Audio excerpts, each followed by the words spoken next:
আসসালামু আলাইকুম। সবাই কেমন আছেন? আশা করছি আল্লাহর রহমতে সবাই সুস্থ আছেন, ভালো আছেন। আলহামদুলিল্লাহ আমরাও ভালো আছি। আরও একটি নতুন ভিডিও দেখার জন্য আপনাদের সবাইকে আমন্ত্রণ জানাচ্ছি।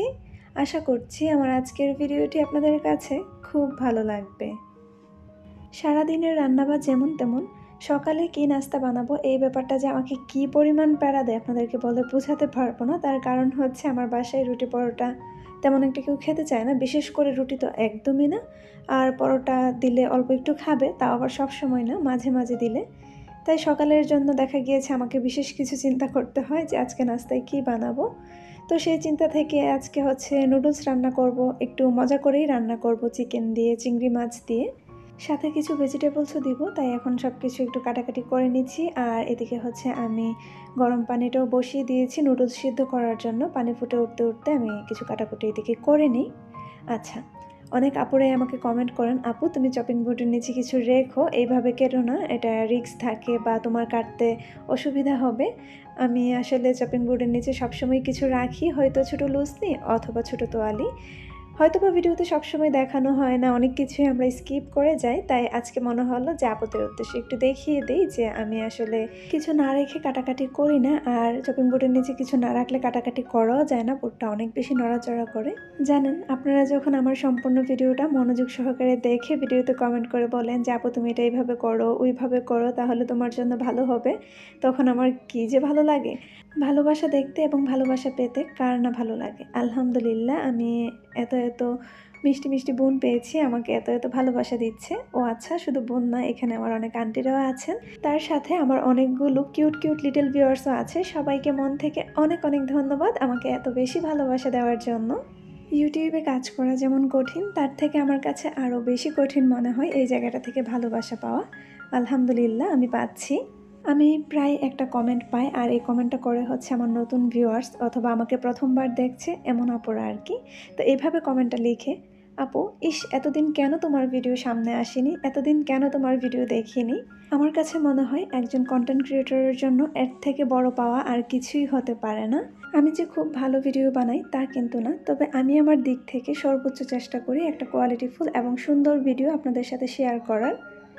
অনেক আপুরাই আমাকে মাঝে মাঝে কমেন্ট করে থাকেন যে আপু তোমার ভিডিওগুলো কে করে দেয়।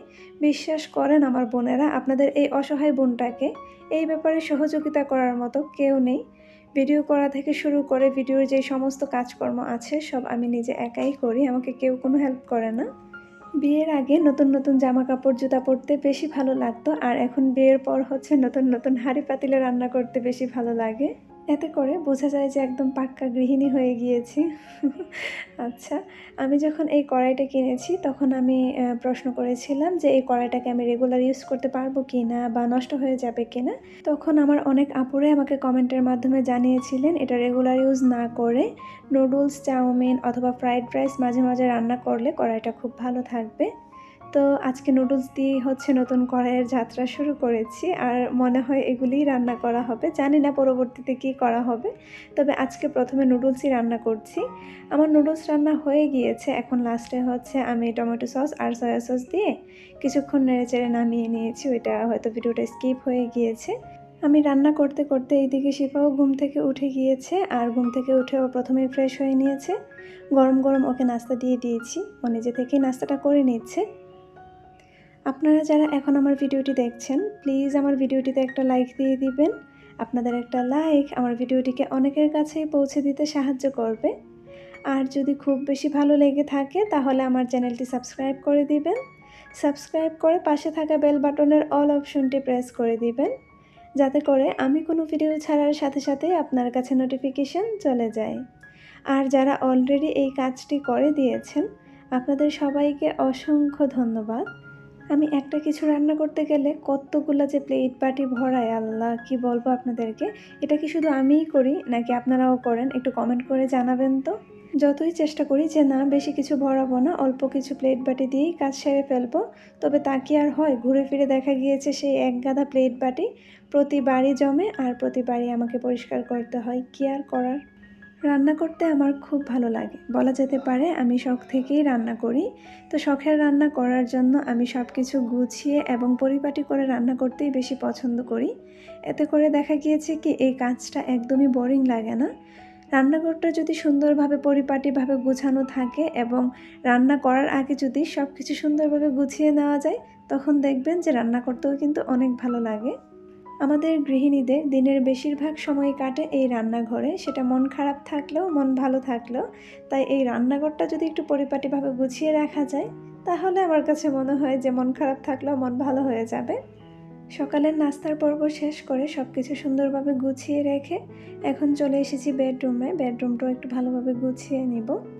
সামনেই আসছে পবিত্র মাহে রমজান, আর মাত্র কয়েকদিন বাকি। আমরা মুসলিমরা এই মাসের জন্য সারা বছর অপেক্ষা করে থাকি। এখন থেকেই না মনটা অনেক খুশি খুশি লাগছে। এই এক মাসে যেরকম শান্তি ফিল করি, সারা বছরও এমন শান্তি অনুভব করি না। আপনারা কে কীভাবে রমজানের প্রস্তুতি নিচ্ছেন অথবা কি করেছেন? আমি তো পরিষ্কার অভিযান নিয়ে নেমেছি প্রথমেই। কয়েকদিন যাবৎ শুধুমাত্র বাসা পরিষ্কার করছি। মানে থাকে না যে ঘরের কোনা চিপা চাপা যা আছে সব একদম পরিষ্কার পরিচ্ছন্ন করে নিচ্ছি। যদিও সবসময় পরিষ্কার থাকে, তারপরও রহমত বরকতের মাস বলে কথা, স্পেশাল আয়োজন তো করতেই হবে। তাই রমজান মাসে যেন এই ঝামেলাতে একদমই না যেতে হয়, আমি এখন থেকেই সব কিছু একদম ভালোভাবে পরিষ্কার করে নিচ্ছি। রোজায় রান্নাবান্না যেমন অনেক বেশি থাকে, ইবাদত বন্দেগীও কিন্তু আমাদের এক্সট্রা অনেক বেশি করতে হয়। তাই আমি কোনোভাবেই চাচ্ছি না যে এই ঝামেলা করতে। তাই এখনই আমি এই কাজগুলো করে নিচ্ছি, যেন একটা মাস শান্তিতে থাকা যায়। ছোটোবেলা থেকেই মা চাচিদেরকে দেখে এসেছি, শবে বরাতের আগে থেকেই শবে বরাতের প্রস্তুতি এবং রোজার প্রস্তুতি নিয়ে নিতেন। মানে পরিষ্কার পরিচ্ছন্নতার যে কাজগুলো আছে সেগুলো করে নিতেন। আর শবে বরাতের দিন স্পেশাল রান্নাবান্না, স্পেশাল আয়োজন তো থাকতোই। তবে বড় হওয়ার পর এখন শুনছি যে শবে বরাতকে ঘিরে কোনো স্পেশাল আয়োজন করা যাবে না বা বিশেষ কোনো কিছু করা যাবে না। যখন থেকে জেনেছি তখন থেকে মানার চেষ্টা করছি। তাই এখন আমি শবে বরাতকে ঘিরে তেমন কোনো স্পেশাল আয়োজন করি না। বোরখার আলমারির গ্লাসটা পরিষ্কার করে নিচ্ছি খুব ভালোভাবে। যদিও এটা সবসময় পরিষ্কার করতে হয় না, অনেক দিন পর পর একবার করে নিলেই হয়। কিন্তু বাহির থেকে প্রতিদিনই পরিষ্কার করতে হয়, তা না হলে অনেক বেশি ধুলাবালি জমে যায় আর দেখতে খুব খারাপ লাগে।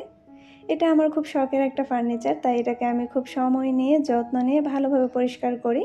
যদি এটার কথা বলি তাহলে ভুল হবে, আমি আসলে আমার বাসার সব কিছুই অনেক বেশি যত্ন করি, তাই অনেক বেশি ভালোও থাকে। এই কয়েকদিনে বাসার আলমারি, ওয়ার্ড্রোবে যা কাপড় চোপড় ছিল সব কিছু সুন্দরভাবে গুছিয়ে নিয়েছি, আর যা কিছু বাদ দেওয়ার ছিল এগুলি বাদ দিয়ে দিয়েছি। লিপি আপু বলেছিলেন আমি যেন ভিডিওতে আপুর নাম বলি। আপু হচ্ছে আমার বড় বোন। আপু আমাকে এত সুন্দর করে একটা কমেন্ট লিখেছে, এই তো আমার মিষ্টি আপু, আমি তোমার নাম বলেছি। আমার কাছে মনে হয় আমার ভিডিও কোনো ভাইয়ারা দেখেন না, তার কারণ হচ্ছে ভাইয়ারা কিন্তু কমেন্ট করলো নাম বলেন না, তাই আমরা ধরে নিই যে এটা আপুই হবে। একজন ভাইয়া কমেন্ট করতেন, অন্তর ভাইয়া, সবসময় অনেক সুন্দর সুন্দর কমেন্ট করতেন এবং ভিডিও দেখতেন। এখন আরও একজন ভাইয়া কমেন্ট করেছেন আমি যেন ভিডিওতে ভাইয়ার নাম বলি। এখন আমি যদি ভিডিওতে ভাইয়ার নাম না বলি তাহলে ভাইয়া বলবে যে এই মেয়ে সবসময় বোনদেরকে নিয়ে পড়ে থাকে, ভাইদের নাম জীবনেও বলে না। ভাইয়ার নাম হচ্ছে আব্দুল্লাহ বাইজিদ। অসংখ্য ধন্যবাদ ভাইয়া আপনাকে কমেন্ট করার জন্য। আপনাদের সাথে গল্প করতে করতে আমি কিন্তু বেডরুমটা একদম সুন্দরভাবে গুছিয়ে নিয়েছি। আর বেডরুম গোছাতে গোছাতেই হুট করে মনে পড়লো যে এই যা, আমি তো ফ্রিজ থেকে মাছ মাংস কিছুই বের করিনি। একটু পরেই তো দুপুরে রান্নার সময় হয়ে যাবে। যদিও আমি আজকে বেশি কিছু রান্না করব না, শুধুমাত্র চিকেন বিরিয়ানি রান্না করব, তাহলে আমাদের সুন্দরভাবে হয়ে যাবে। তাই আমি চিকেনটা বের করে এখন ভিজিয়ে রাখছি, যেন আমি বাকি কাজগুলো করতে করতে চিকেনটা ডিপ রোস্ট হয়ে যায়। আমি সম্ভবত আমার লাস্ট ভিডিওতে বলেছি যে শিবার জন্য 2টা বোরখা বানাতে দিয়েছি। মেয়েটা আমার বোরখা পরতে এত বেশি পছন্দ করে, একদম খুশি হয়ে যায়। তো ওর বোরখাগুলো আনা হয়েছে, আপনাদের সাথে এখন শেয়ার করব যে শিবার 2টা বোরখা আমি কিভাবে বানিয়েছি। প্রথমেই কিন্তু আমি বানাতে দেইনি, প্রথমে আমি অনেক খোঁজাখুঁজি করেছি রেডি বোরখা কিনে দেওয়ার জন্য, পরে পাইনি, তখন বাধ্য হয়ে আমাকে বানাতে দিতে হয়েছে। তো ও আমার বোরখাগুলো অনেক বেশি পছন্দ করে, তাই একটা কিছুটা আমার মতো করেই বানিয়ে দিয়েছি। জর্জেট প্রিন্টের গজ কাপড় খুব সুন্দর একটা পাওয়া যাচ্ছিল না, তো খুব খোঁজাখুঁজি করার পর এটা পেয়েছি। এই প্রিন্টটাও কিন্তু অনেক সুন্দর, যদিও আমার ক্যামেরাতে খুব ভালো একটা বোঝা যাচ্ছে না। আর হাতাতে হচ্ছে আমি সুন্দর একটা লেস দিয়েছি। আমি চাইলে আরও সুন্দর করে বানিয়ে দিতে পারতাম, তবে আমি খুব বেশি একটা ইনভেস্ট করতে চাচ্ছিলাম না। তার কারণ হচ্ছে শিফা কিন্তু খুব বেশি দিন এই বোরখাগুলো পরতে পারবে না, হয়তো 6 মাস পরতে পারবে, তারপর আর পরতে পারবে না। তাই আমি চেয়েছি একদম সিম্পলের মধ্যেই রাখার জন্য। তো প্রথমেই যেটা দেখতে পেয়েছেন সেটা হচ্ছে কোটি, আর এটা হচ্ছে ইনার। তো ইনারের সাথে আবার একটা হিজাবও আছে, মানে ওকে একটা হিজাবও বানিয়ে দেওয়া হয়েছে একদম আমার মতো করে আর কি। যেহেতু ও আমার বোরখাগুলো অনেক বেশি পছন্দ করে, সব সময় বলবে যে মা তোমার মতো করে আমাকে বানিয়ে দিও, তোমার মতো করে আমাকে কিনে দিও। তাই চেষ্টা করেছি একটা আমার বোরখার ডিজাইনের মতো করে বানিয়ে দেওয়ার। এখন হয়তো আপনারা এইভাবে দেখে ভালোভাবে বুঝতে পারছেন না, একটু পরে আমি শিফাকে পরিয়ে দেখাবো, তাহলে ভালোভাবে বুঝতে পারবেন যে কেমন ডিজাইন করা হয়েছে। আর এটা হচ্ছে দ্বিতীয় বোরখাটা, এটার হাতাটা আমি রাবারি হাতা দিয়েছি। আমি জানি না আসলে এই হাতাটার নাম কি, তাই এটাই বললাম আর কি। এই হাতাটা আমার কাছে বোরখার মধ্যে খুব ভালো লাগে, তাই দিয়েছি। আর নিচের দিক দিয়ে হচ্ছে কুচি করা আছে, আর সম্পূর্ণ কুচিটাতেই লেস দেওয়া আছে ফ্রন্ট সাইড এবং ব্যাক সাইড। আর সামনের দিক দিয়ে হচ্ছে শু বাটন দেওয়া আছে।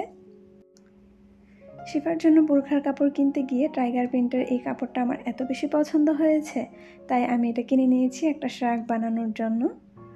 এটার মধ্যে আমি সেম হাতাটাই দিয়েছি শিফার লাস্ট বোরখাতে যে হাতাটা দিয়েছি। এই হাতার বোরখা মনে হয় আমার এখনও পরা হয়নি, তাই মনে হলো একবার পরে দেখি যে কেমন লাগে। আশা করছি যে খুব একটা খারাপ লাগবে না, ভালো লাগবে।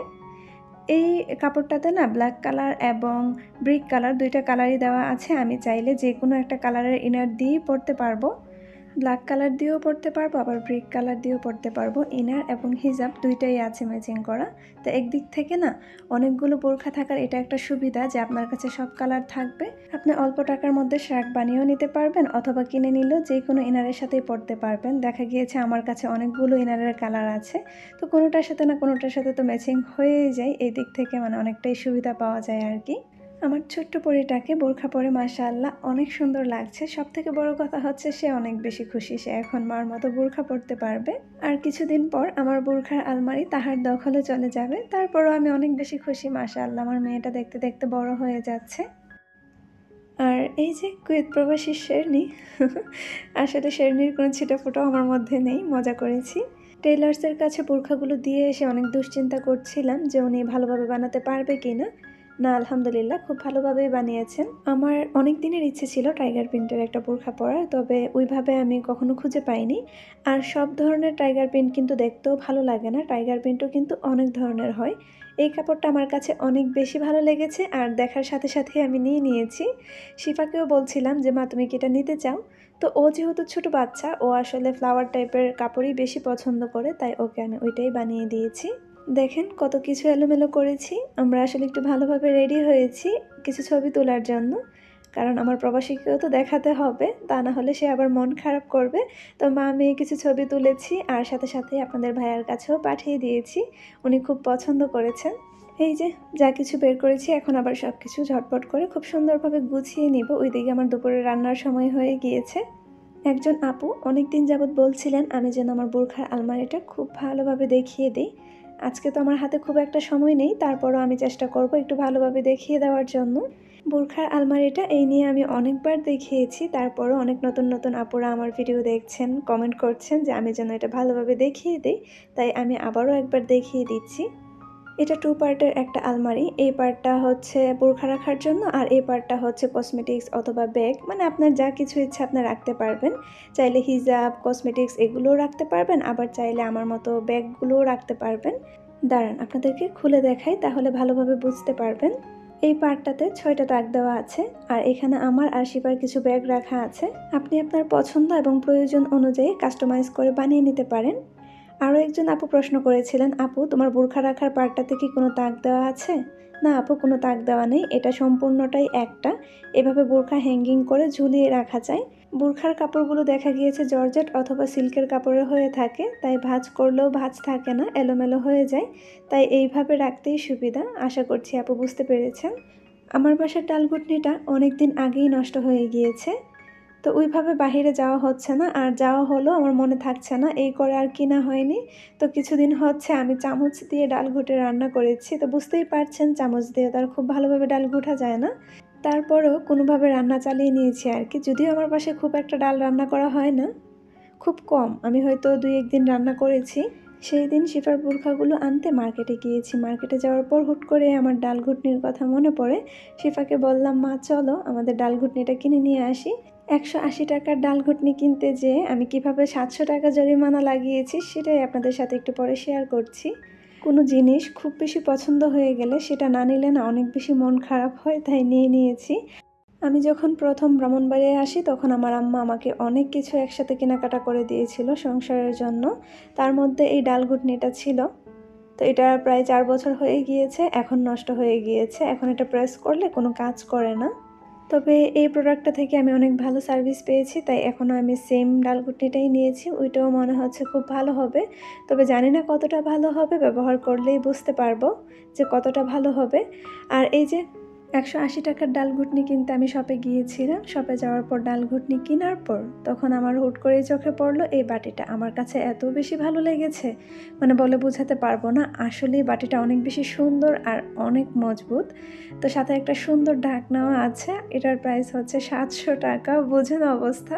আমি 180 টাকার ডাল ঘুটনি কিনতে গিয়েছি আর আমার 700 টাকার বাটি পছন্দ হয়েছে। তো কি আর করার, নিয়ে নিয়েছি। আমরা মেয়েরা 100 টাকার জিনিস কিনতে গিয়ে 1000 টাকার জিনিস পছন্দ করে বসবো, এটাই তো স্বাভাবিক, তাই না? আমি যখন ফ্রিজে মাছ মাংস রাখি তখন খুব ভালোভাবে পরিষ্কার করে ধুয়ে রাখি, তাই এখন আর খুব ভালোভাবে পরিষ্কার করার কোনো প্রয়োজন নেই। তারপরও আমি 2-3 বার ভালোভাবে পরিষ্কার করে ধুয়ে নিয়েছি। চিকেন বিরিয়ানি রান্না করার জন্য প্রথমে আমি মুরগির মাংসটাকে খুব ভালোভাবে ম্যারিনেট করে রেখে দিব, তারপর বাকি কাজগুলি করে নিব। এখানে মাংস ম্যারিনেট করার জন্য আমি আদা বাটা, রসুন বাটা, মরিচের গুঁড়া, ধনিয়ার গুঁড়া, জিরার গুঁড়া, এখন দিয়ে দিব পরিমাণ মতো গরম মশলার গুঁড়া। তারপর হচ্ছে আমি এখানে বিরিয়ানি মশলার প্যাকেট থেকে বিরিয়ানি মশলাটাও দিয়ে নিব। আমি সবসময় বিরিয়ানি রান্না করার সময় এই যে রেডিমিক্স যে বিরিয়ানি মশলার প্যাকেট পাওয়া যায় সেটা দিয়েই রান্না করি। তারপর দিয়ে দিয়েছি স্বাদ মতো লবণ। এখন দিয়ে দিচ্ছি টক দই। টক দইটা আমি বাসায় জমিয়েছি। আমার বাসায় টক দই ছিল না, আর জমানোরও খুব একটা সময় পাইনি। যতটুকু জমেছে কাজ হয়ে যাবে। এখন সব কিছু খুব ভালোভাবে মাখিয়ে নিব। এইভাবে বিরিয়ানি রান্না করলে বিরিয়ানি কিন্তু অনেক বেশি মজা হয়, আর আমি সবসময় সহজভাবেই রান্না করতে পছন্দ করি। তো এইভাবে যেহেতু মজা হয় তার মানে এর থেকে বেশি কিছু করার আমার আর কোনো প্রয়োজন নেই। আর শিফাও এইভাবে অনেক বেশি পছন্দ করে। আমি মাংসটা ম্যারিনেট করে রেখে দিয়েছি। এখন হচ্ছে আমি কিছু পেঁয়াজ বেরেস্তা করে নিব। আচ্ছা, এমডি আলিফ আইডি থেকে আমার একজন মিষ্টি আপু কমেন্ট করেছেন আমি যেন ভিডিওতে আপুর ছেলের নাম বলি। আপুর ছেলের নাম হচ্ছে আয়াত শেখ আলিফ।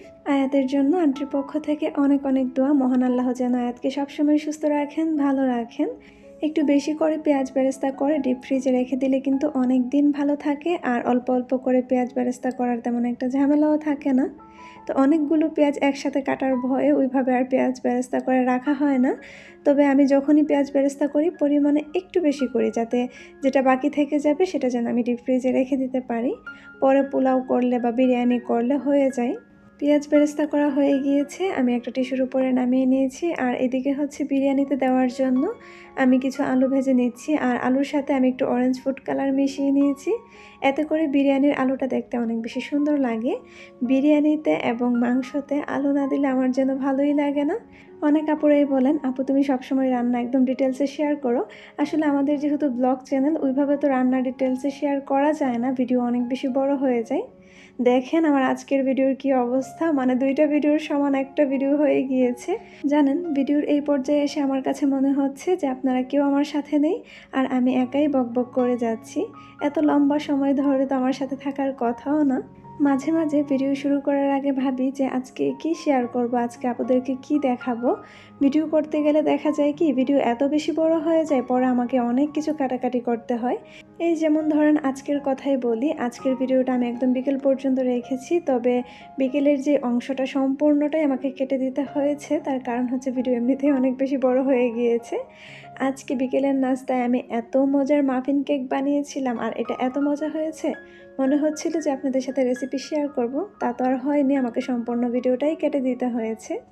এত কষ্ট করে ভিডিও শ্যুট করার পর যখন ভিডিও কেটে দিতে হয়, এই কষ্ট বলে বোঝানো যাবে না। আজকের বিরিয়ানিটা আমি বাসমতি চাল দিয়ে রান্না করব, তাই এখানে বাসমতি চালটা আমি প্রায় 70%-এর মতো সিদ্ধ করে নিয়েছি।